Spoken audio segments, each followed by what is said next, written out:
We're speaking with financial activist, entrepreneur, and host of the Keiser Report, Max Keiser. So, Max, the question that I had for you before we went to break was, you said the debate of the century, it's the inflation-deflation debate. And the way I look at it, I mean, there's no question that in a fiat system, as you rack up more debt, inevitably you have inflation. But there are periods, because the debt is so big, that you have, as you've described it, a kind of, you open a window to this black hole of debt where a suction action occurs, and you have liquidations and price declines.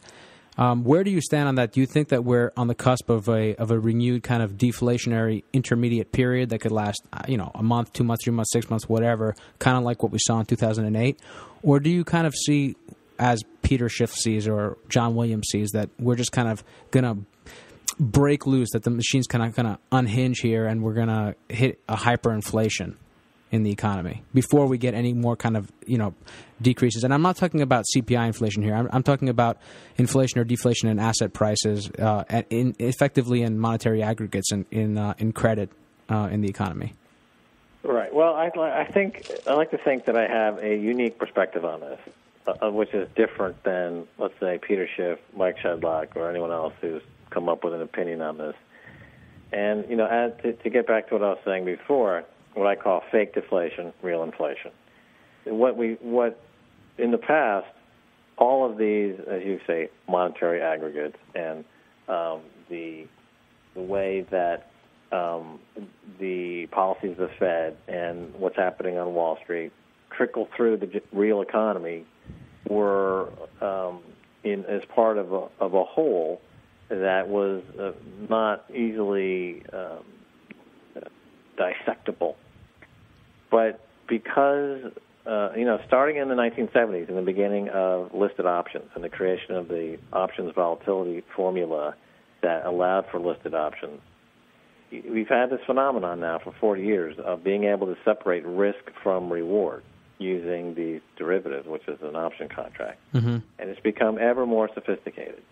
So we're in this situation now in this financialized global economy where you've got the banks able to quantify threads of the global money flow picture and the way things are accounted for and trade them in ways that give them powers that nobody even imagined, existed during the formulation of neoclassical economics and during the period when these terms, inflation and deflation, and these ideas were even conceived of originally. We're in a post something or other period. We're in a post capitalist period. We're in a period where it's something very new, as I see it. Based on this computer algorithmic trading, high frequency trading, flash crashes. This is all systematic. It's all symptomatic of a new paradigm. I hate to use that word. Well, can you when you said it differs from the model that existed before, how do you see that model? How do you see that model defining inflation in the past, as opposed to, so that we can differentiate between? Because in the past you had something more like the business cycle. You had inventory would build up, inventory would be drawn down, right, and this would cause people to borrow money, and then they would pay back the money. If the more people would buy, they get the mortgage, and they paid off the mortgage. And it was done in a very gross manner, using in a way that was like a river, that you couldn't really change the direction of that river. The business cycle has been in place for many. It makes sense. It's there. It conformed to a natural cycle that's been in place since Adam Smith's day, really. Which is why, for example, you saw, let's say, deflation in the 1930s accompanied by actual deflation in prices of consumer goods and things like that. Yeah, right. So they're completely within the context, and they're working kind of in this way. But now, the river can change direction in a 1/10,000th of a second. With high frequency trading, they can redirect the flow of trillions on the fat finger phenomenon. Somebody pushes the wrong button and suddenly $200 billion in liquidity disappears. But now it's used in a sophisticated manner to fulfill these political ends, which are completely outside of the what you would expect in a democratic society. And so this is very, very problematic. But so therefore, when I talk about inflation and deflation, I see where these threads are completely separated and they're trading on separate tracks. So the deflation, as I say, it's fake deflation, which is they've got all this bad debt, which would be traditionally deflationary if it were allowed to flow organically in the system. You'd have a deflationary, depression or a recession, but it's not. It's being manipulated politically for those who can do the manipulating to aggregate power. And as they're doing it, the byproduct of what they're doing with their hundreds of trillions of dollars of fake deflation, the byproduct is real inflation in terms of the cash that's falling off this machine-driven neo-fascist model is going into stuff like food and energy and causing real, for the people whose incomes are tied to those items, they're really experiencing real inflationary hardship. But when Ben Bernanke speaks, he says he doesn't see inflation. He doesn't look at wages. He doesn't look at anything or prices of food and energy. He doesn't look at these things. So therefore, he doesn't see inflation. He sees what the banks show him, which is that if you don't give us more money, we're going to blow the system up because we're jihadi suicide bankers, and that's what he sees because he's being held hostage. You think that Bernanke is actually being held hostage as well? Or you don't think he's actually in on it? Well, in the sense that he's not gaining financially. Maybe he's gaining for his ego. I don't know, but I think that. Go ahead. He's a product of a system of education that produces an academic theory, monetarism, and the functions of the Fed that have divorced himself from the workings of the economy. He's completely useless. That's true. He is in the service. He is put there by these folks to espouse their market fundamentalist views, which are based on, when he does the analysis on inflation and deflation, where he's blind to certain aspects of the equation. That's done through he's institutionally ignorant, and that's his role. That's why he's there, because the process of selecting who should be in that role is one that gets rid of anyone who might look at things in a way that's not convenient for the folks that benefit from looking at the picture in this way. So in your view, he would be one of the true believers in terms of the ideology. He would be very ideological, committed. He's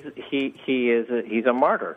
Mm-hmm. He's a guy who's willing to blow himself up for the ideology. Well, that ideology in economics in school, that's taught in school, it focuses very much on the models. And it gets really enamored, kind of the way you would if you really enjoy mathematics and you get enamored with equations and solving equations. But it's one thing to sit there and look at models and to recognize that you're looking at a model. And it's another thing to then just supplement the model for reality and think that... This is, again, you got to make the comparison to extremism.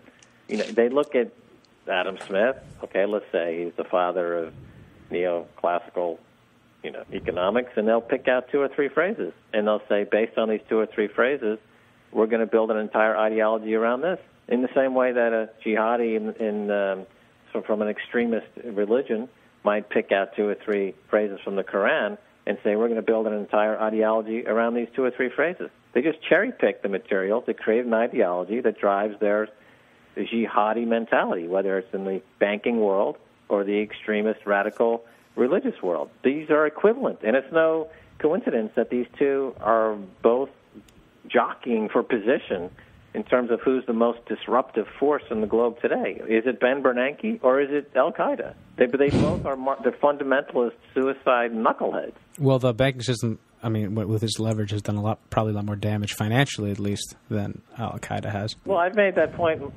before, that it's a lot more pervasive and it's doing a lot more damage, and they're controlling the ostensibly so-called biggest economies.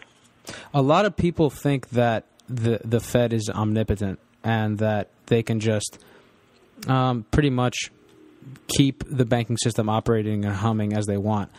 I happen to think that there's always that possibility that that markets can panic and that they can say, you know what, before, up until now, we've been completely believers that the Fed is powerful, all powerful, that they can control and prevent any crisis. But immediately, I think people's psychology can change pretty quickly. And if you get liquidations ahead of what people think is going to be a deflation, a short-term kind of deflation, the way you've talked about it, where that window kind of opens, I could see I see a real danger in this banking system. I mean, for the same reasons that we've talked about, there's really no capital there. And when you have a country the size of Greece or the size of Ireland or Portugal, these very small countries that are a threat, a legitimate threat to the entire system, it just goes to show you how leveraged the entire financial system is and how precarious the situation is, I think. Right. Well, to get back to, you were contrasting Schiff and Mish. Mm-hmm. And this has been the kind of the heavyweight battle of the past 5 years for sure. I mean, they both represent emphatically their positions. And the fulcrum upon which that debate rests is the dollar. And in 2008, you had this huge dollar rally, which was, validating the deflationists in the crowd. And as part of its long-term trend of hitting new lows, successive lows, which are validating the inflationists out there. So when you say, what point are we at today? And what you're asking is, at what point is the dollar at today? Is the dollar in the process of doing a 2008 and doing some kind of rally, or is it it's simply not going to muster that kind of strength, and we're going to be hitting new all-time lows soon? And my thought, if you ask me what my opinion is, mm-hmm. my opinion is that the rally in 2008 was the last hurrah of the dollar. Since 2008, we've had very aggressively these major economies doing bilateral currency swaps, Russia, China, Brazil, and getting out of the dollar mm-hmm. because they realize that this is not the place for them to be anymore. And so I don't see any dollar strength. And you have these counter-trend rallies here and there, but the trend is very weak. The trend is going lower. And you're right, there is in the background this collapse, this black hole of debt, which keeps rearing its ugly head, and it's highly deflationary. So then the question is it going to then go to hyperinflation, which is the twin of, in fact, deflation.